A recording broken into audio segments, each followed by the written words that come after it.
Today, for our 5-minute meditation, I'm going to talk about Sunday. More specifically, the second in a series we will be meditating on the book of Job.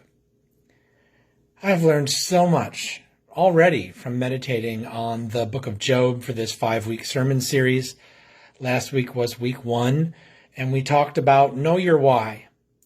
Know who you are and what you believe in. That is a tool that will open doorways to great strength when you are going through extreme suffering. This week, I could probably sum it up like this. Whitney Houston, Naomi Campbell, and Soren walk into a bar. It's crazy, but it's good.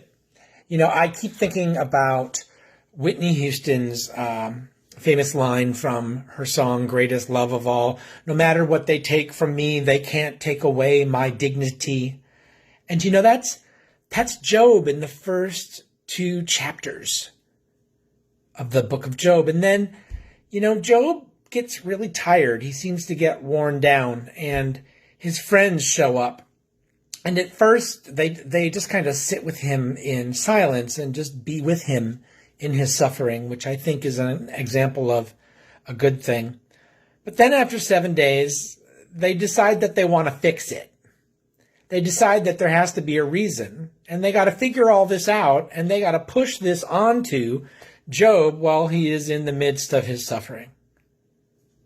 And thinking about his friends who need to fix this brought me to a quote by Naomi Campbell, where she quite bluntly and honestly shares, "I'm always trying to do the impossible to please people.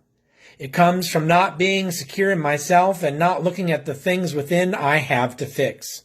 Sometimes you keep going because you just don't want to face the truth."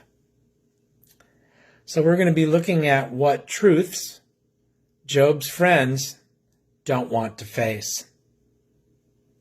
And finally, at the end of our 3-reading set for this Sunday's sermon, coming out of chapter 7, Job finally makes this significant shift from being weary and complaining and being battered with just words and theology and ideas by his friends, and he turns toward God. And later in the book of Job, God will commend Job for doing just this at this time, for turning to God for the answers that Job needs, for the strength and the power that Job needs as he's going through this incredibly difficult time. And Soren once famously said, "The function of prayer is not to influence God, but rather to change the nature of the one who prays." And so we're going to look at what part of Job's nature may need to be changed in this particular point in the story.